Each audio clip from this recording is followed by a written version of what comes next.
Hello guys, welcome back to our channel. Today we will discuss section 5 of SOGA Sales of Goods Act, which describe formalities of contract. In this section हम कुछ जो contract के बारे में कुछ formalities जो होती है वो उसकी हम बात करेंगे। उसके अंदर क्या है, सेक्शन 5 बोलता है कि there must be a buyer and the seller, means एक बायर होना चाहिए और दूसरा एक सेलर होना चाहिए। इसमें दूसरा क्या बोलता है, जो गुड्स हैं या तो वो इमीडिएट डिलीवरी हो जानी चाहिए होती है या उसकी डिलीवरी कुछ टाइम के बाद होती है। दो केसेस होंगे, या तो गुड्स जो बायर एंड सेलर के बीच में जो कॉन्ट्रैक्ट होगा, मीन्स जो दो पर्सन होंगे उनके बीच में जो कॉन्ट्रैक्ट होगा उसके अंदर गुड या तो डिलीवर हो गए होंगे या होने वाले होंगे, ठीक है, या तो प्राइस आ गया होगा या इन फ्यूचर आने वाला होगा। फॉर एग्ज़ाम्पल उन्होंने ये बोला है कि दोनों चीज़ हो सकती है, या तो गुड्स जा चुके हैं और पैसा आ चुका है, या तो गुड्स जा चुका है मगर क्रेडिट सेल हुई है, पैसा नहीं आया है, या तो दूसरा केस हो सकता है कि पैसे आ गए हैं गुड्स नहीं गए हैं, राइट। तो हम इस चीज़ को इसको थोड़ा इजी तरीके से समझ लेते हैं। इसके अंदर क्या हो सकता है, हम कैसे एग्जांपल दे सकते हैं कि सपोज़ मानिए गुड्स हैं, या तो अभी डिलीवरी हो गई है या तो होगी।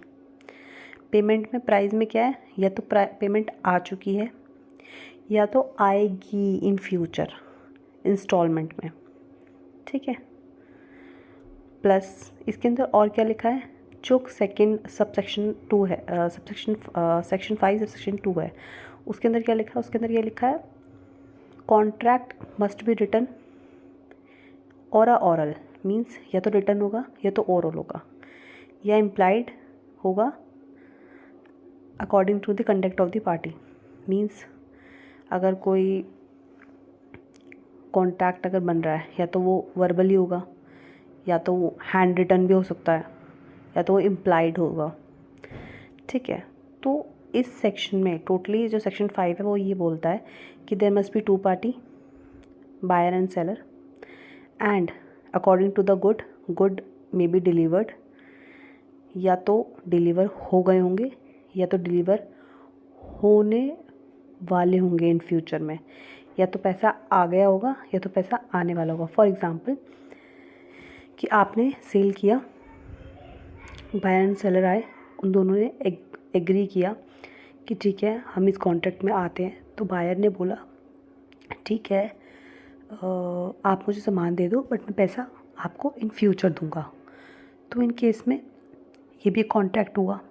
बट दूसरे केस में ये भी हो सकता है कि मैं आपको पैसे दे के जा रहा हूँ, आप मेरे को मटेरियल ना 4 दिन बाद भेज देना, ये भी एक कॉन्ट्रैक्ट हो गया। या तो बायर ने सेलर ने ये बोला, मतलब दोनों केसेस हो सकते हैं, ठीक है। सॉरी। या तो इसमें एक चीज़ और आप एग्जांपल ले सकते हैं कि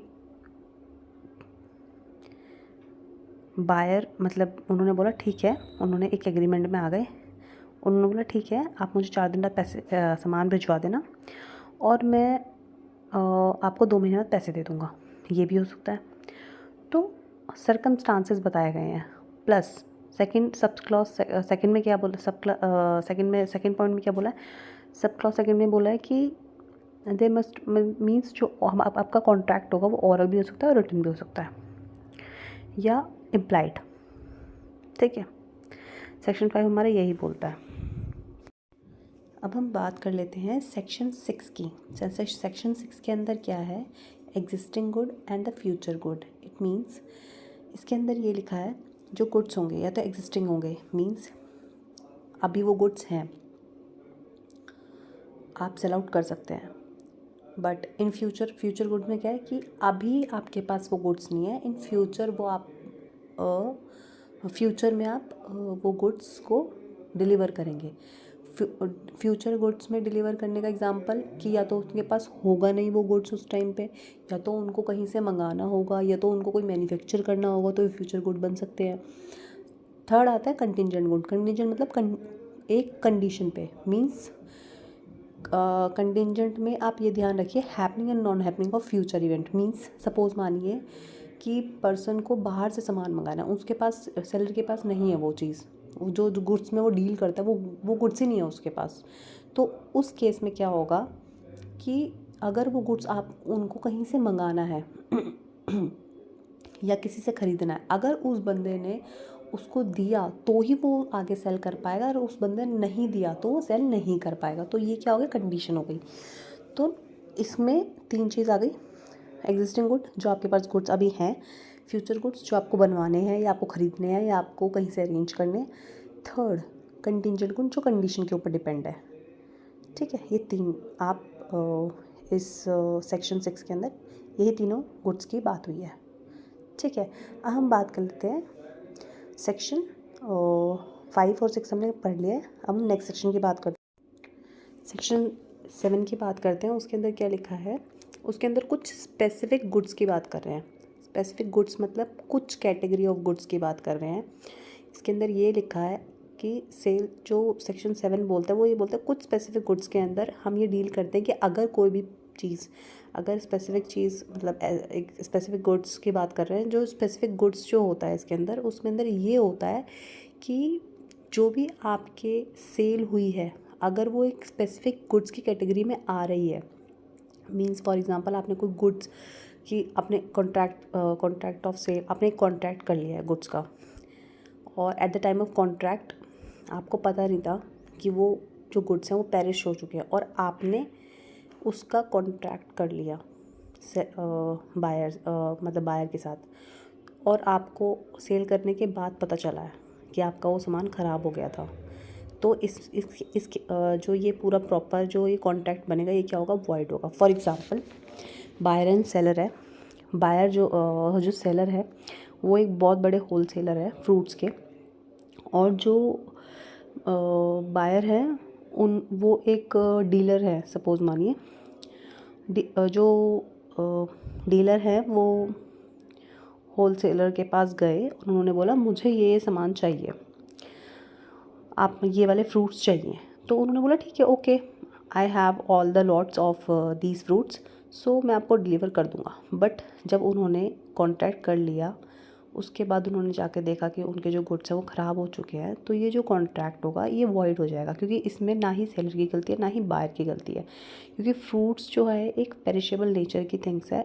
सपोज़ मानिए कि उनको नहीं पता था, कई बार क्या होता है कुछ गोडाउन्स में लाइट चली जाती है, या जहाँ पर वो एक कोल्ड स्टोरेज में रखा रहता है सामान, वहाँ की आपकी कोई प्रॉब्लम हो गई है वहाँ पर, जो कोई कूलिंग कैपेसिटी नहीं रही वहाँ पर अचानक से। तो ये सब चीज़ों में क्या होता है, इन सब चीज़ों में ना बायर की गलती होती है ना सेलर की गलती होती है, ये जो कॉन्ट्रैक्ट होता है वॉइड हो जाता है। तो जो सेक्शन 7 है वो यही चीज़ बताता है कि अगर कोई ऐसे गुड्स हैं जो पेरिशेबल नेचर के हैं, और बायर को, सेलर को जब वो कॉन्ट्रैक्ट हो गया उसके बाद पता चला कि वो चीज़ ख़राब हो गई है, तो इन केस ये जो कॉन्ट्रैक्ट होगा वो वॉइड हो जाएगा। ठीक है, बट अगर कोई भी सेलर है उसने जानबूझकर ये कॉन्ट्रैक्ट लेके आया है और उसको पता था, तो वो डैमेजेस क्लेम कर सकते हैं बायर उनसे। ठीक है,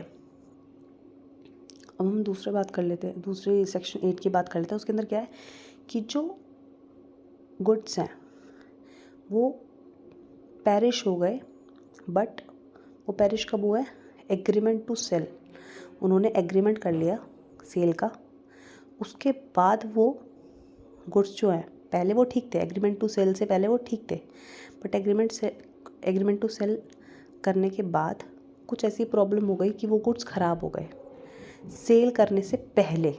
तो इन दिस केस जो गुड्स हैं वो पेरिश हो गए हैं, तो इन दिस केस ऑल्सो जो कॉन्ट्रैक्ट होगा वो वॉइड हो जाएगा। ठीक है, एंड सेक्शन हम बात करते हैं सेक्शन 9 की, सेक्शन 9 के अंदर क्या है कि ascertainment of price. Ascertainment price के अंदर क्या लिखा है, इस सेक्शन के अंदर ये लिखा है या तो जो सेल के टाइम पे, या तो मतलब प्राइस की बात कर रहे हैं हम कि प्राइस कैसे डिसाइड होता है, या तो फिक्स हो जाएगा कॉन्ट्रैक्ट के टाइम पे। मीन्स अगर हम कोई प्राइस है, कोई गुड्स हैं, अगर हम सेल कर रहे हैं, कॉन्ट्रैक्ट के अंदर आ रहे हैं, तो या तो हम वो डायरेक्ट ही गुड्स देने के बाद प्राइस डिसाइड हो जाएगा कि हाँ इस प्राइस पे आप ले सकते हैं ये गुड्स, उस टाइम डिसाइड हो जाएगा। या तो manner provided by the contract, जो मैनर दिया होगा मतलब कॉन्ट्रैक्ट के अंदर, या तो उस हिसाब से, या तो कोर्स ऑफ डीलिंग, मतलब कुछ डील हो रहा है तो वो मीन्स एक कोर्स ऑफ डीलिंग के हिसाब से वो डिसाइड करेंगे। मगर अगर वो प्राइस नहीं डिसाइड होता तो या तो रीज़नेबल प्राइस होगा, या तो दूसरा होगा क्वेश्चन ऑफ फैक्ट। मीन्स कि अगर सपोज़ मानिए कि पहला पॉइंट तो आपका ये मान सकते हैं हम कि फिक्स्ड हो गया है कॉन्ट्रैक्ट, कि मतलब ये गुड्स हैं और हम इसका 5,010 मतलब ये गुड्स हैं और हम इसका सपोज़ मानिए, फॉर एग्ज़ाम्पल हम एग्ज़ाम्पल समझते हैं कि किसी ने बोला कि हमें ये सामान चाहिए बट हमें ये इतने हम आपको मतलब, तो हमने बोला ओके ठीक है, बट हम इसको इस प्राइस पे डिसाइड करेंगे, हम इसको इस प्राइस पे देंगे, आपको सेल करेंगे। तो ये तो हो गया फिक्स्ड बाय कॉन्ट्रैक्ट। दूसरा बात आता है manner provided by the contract, मतलब जो कॉन्ट्रैक्ट में हमने लिखा ठीक है, अभी हमारा ये है कि हमने आपस में कर लिया कि हाँ ठीक है कि इस प्राइस पे हम डिसाइड कर लेंगे, इतने प्राइस पे हम कर लेंगे डिसाइड। या तो तीसरा क्या होगा, कोर्स ऑफ डीलिंग, वो डीलिंग के ऊपर है दोनों पार्टी की। बट अगर इन केस में अगर नहीं कोई पार्टी नहीं डिसाइड कर पाते तो ये किस में चला जाएगा, फिर ये चला जाएगा रीज़नेबल प्राइस में, कि जो भी रीज़नेबल प्राइस होगा उस टाइम का वो बायर को पे करना पड़ेगा सेलर को। ठीक है, अब हम बात करते हैं सेक्शन 10 की। वो क्या बात करता है, agreement to sell of valuation. इसके अंदर क्या है कि agreement that price be fixed by the valuation, value निकाल, वैल्यू के ऊपर डिसाइड होता है। ठीक है, एंड अब हम बात कर लेते हैं सेक्शन 10 की, जो बात करते हैं agreement to sell of valuation. Means इसके अंदर क्या है, या तो agreement that price fixed by the valuation. इसके अंदर क्या है कि अगर थर्ड पार्टी पेमेंट के लिए, अगर जो पेमेंट है, जो प्राइस है वो फिक्स्ड करने का, जो फिक्स्ड करना था वो थर्ड पार्टी को करना था, जो फिक्स्ड जो प्राइस था अगर वो करना था थर्ड पार्टी को, तो और थर्ड पार्टी फेल हो गई है उस प्राइस को फिक्स्ड करने के लिए, तो वो क्या होगा, वॉइड हो जाएगा कॉन्ट्रैक्ट। ठीक है, सेकंड केस में क्या है, अगर पार्टी जो थर्ड पार्टी है, अगर सामान जा चुका है और थर्ड पार्टी ने डिसाइड नहीं किया प्राइस को, बट सामान तो जा चुका है, अब उसका प्राइस लगा नहीं है, तो हम क्या प्राइस उसको कोट करेंगे, हम करेंगे रीज़नेबल प्राइस कोट। बट अगर थर्ड पार्टी इंटेंशनली उस प्राइस को कोट नहीं किया तो फिर थर्ड पार्टी क्या करेगी, डैमेजेस देगी। ठीक है, एंड सेक्शन 10 तक हमने कंप्लीट कर लिया है।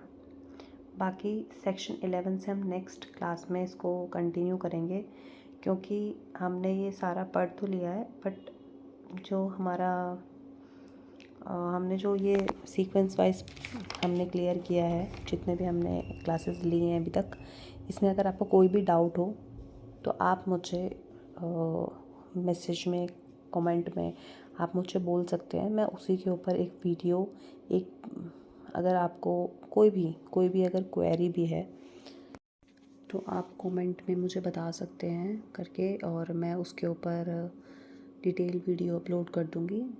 बाकी तो आप नेक्स्ट वीडियो में आप आगे के सेक्शंस भी देख